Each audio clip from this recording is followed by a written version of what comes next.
سبحان اللہ وبحمدہ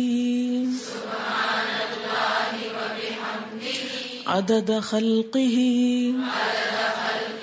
ورضا نفسہ وزنة عرشہ ومداد کلماتہ.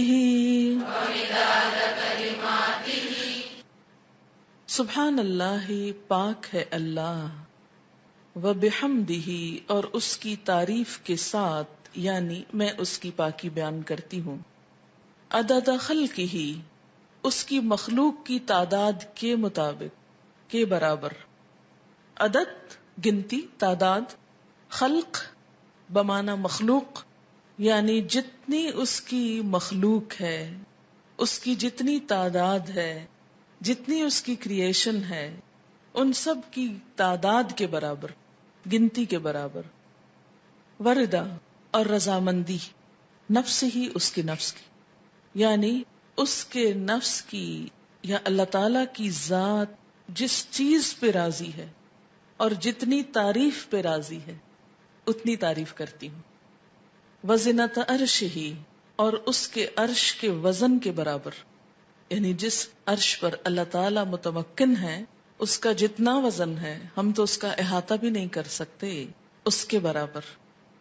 ومداد، اور سیاہی، کلمات ہی، اس کے کلمات کے لکھنے کی، یعنی قرآن پاک میں آتا ہے کہ اگر سارے سمندر سیاہی بن جائیں اور اتنے ہی اور بھی، اور سارے درخت قلمیں بن جائیں اور اللہ کے کلمات، اس کی تعریف لکھی جانے لگے تو سارے سمندر خشک ہو جائیں، لیکن اللہ کی باتیں کبھی ختم نہ ہوں. تو اس لیے اس کے کلمات یا اس کی باتیں لکھنے کے لیے جتنی سیاہی چاہیے اس کے برابر. یہ مسنون تسبیح ہے اور بہت ہی خوبصورت. چند لفظ ہیں لیکن ایک بندہ مومن کے دل کے اندر اللہ تعالی کی محبت کے لیے، اس کی عظمت بیان کرنے کے لیے جو اس کے جذبات ہیں اس کی ایک عکاسی ہے. اب دیکھیں کہ اللہ تعالی کی ذات جتنی بلند ہے اور اس میں جتنی خوبیاں ہیں ان کا احاطہ کرنا ہم جیسے کم عقل اور حقیر انسانوں کے لیے ممکن ہی نہیں. نہ وہ ہماری عقل میں سما سکتا ہے، نہ ہمارے تصور میں، اور نہ ہی ہماری اتنی زندگی ہے، نہ ہماری اتنی قوت ہے، نہ اتنی طاقت ہے، مجال ہے کہ ہم واقعی اس کی تعریف کا حق ادا کر سکیں.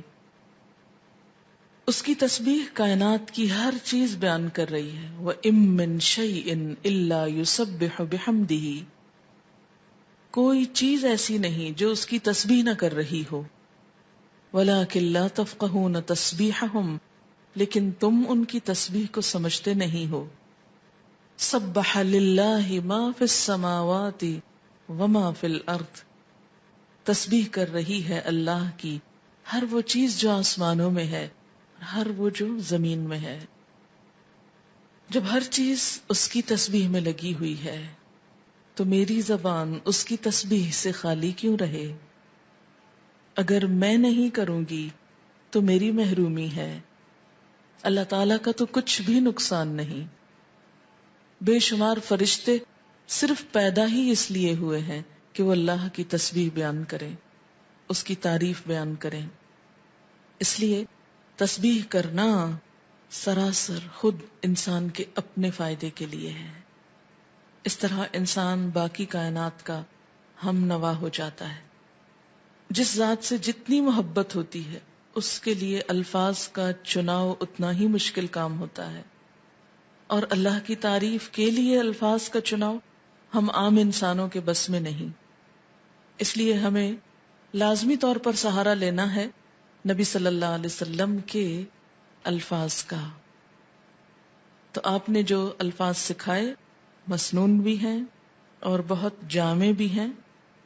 آپ صلی اللہ علیہ وسلم کی یہ خصوصیت تھی کہ انما اوتیت جوامع الکلم، مجھے جامع کلمات عطا کیے گئے ہیں. آپ صلی اللہ علیہ وسلم کی گفتگو کی ایک خوبی تھی کہ کم الفاظ میں بڑی بات کہہ سکتے تھے. تو یہاں بہت کم الفاظ میں بہت خوبصورت طریقے سے اللہ تعالی کی تسبیح بیان کی گئی ہے. تو جب بھی آپ دعا مانگنے لگیں تو اس سے پہلے اگر یہ چند لفظ بول لیں تو دعا کا وزن اور قبولیت اور اس کی خوبصورتی بڑھ جائے گی. اب دیکھیں کہ دعا کے شروع میں اور آخر میں تسبیح پڑھنا اور درود شریف پڑھنا یہ ایسا ہی ہے کہ جیسے کسی کو کچھ دینے کے لیے آپ ایک خوبصورت جیسے گفٹ پیپر ہوتا ہے یا اچھا کوئی برتن ہو سکتا ہے یا کوئی بھی چیز جس میں آپ کوئی چیز ڈال کر دے رہے ہیں. مثلا آپ نے ایک خوبصورت خط لکھا اور گندے سے انویلپ میں ڈال کے دے دیں تو وہ تاثر کیسا ہوتا ہے؟ درست نہیں ہوتا.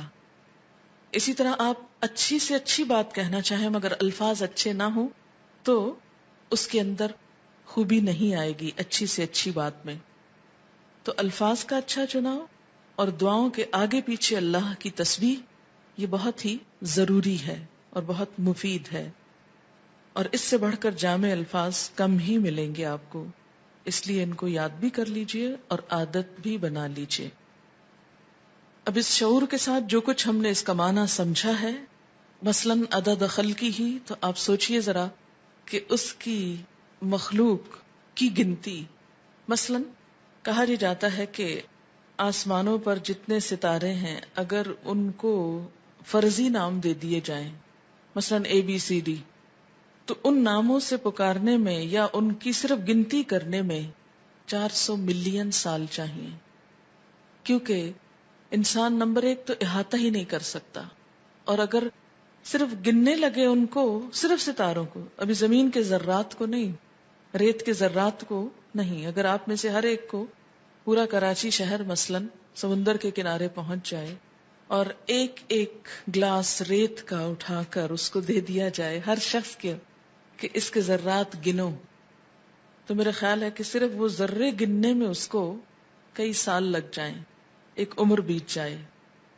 تو ہم نہ تو یہ ذرات گن سکتے ہیں، نہ یہ ستارے گن سکتے ہیں، اور نہ ہی ہماری اتنی عمر ہے. تو یہ ایک تسبیح لے کہ اگر ہم چند دفعہ سبحان اللہ کہہ بھی دیتے ہیں اس سے حق نہیں ادا ہوتا.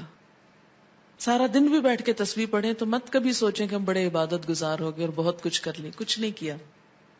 کبھی اپنی عبادت کا انسان کو غرور نہیں آنا چاہیے، نہ کبھی عبادت کے تکبر میں مبتلا ہوں، کیونکہ ہم اللہ کا حق ادا کر ہی نہیں سکتے. تو پھر جب انسان یہ کہتا ہے عدد خلق ہی، تو گویا وہ سب کچھ گنا گیا جو آپ ویسے نہیں گن سکتے. لیکن شرط یہ کہ دل سے کہیں عدد خلق ہی ورضا نفس ہی، اتنی تسبیح جس پہ وہ راضی ہو جائے، بس مجھے اس کو راضی کرنا ہے. میں جب تک تسبیح کروں گا جب تک وہ راضی ہو جائے، اس کی رضا کے برابر. وزنۃ عرشہ، اور وزن میں اس کا عرش، اس سے وزنی کوئی چیز نہیں، اور اس کے کلمات لکھنے کی سیاہی کے برابر. وہ کتنی ہے اس کا احاطہ بھی ہم نہیں کر سکتے. اب آپ دیکھیں لیکوڈ بھی آ گیا اور ایبسٹریکٹ چیز بھی آ گئی اور ٹھوس چیز بھی آ گئی، یعنی ہر چیز کا ایک طرح سے احاطہ کیا گیا. اب اس تصور کے ساتھ تسبیح پڑھی، سبحان اللہ و بحمدہ عدد خلقہ ورضا نفسہ وزنۃ عرشہ ومداد کلماتہ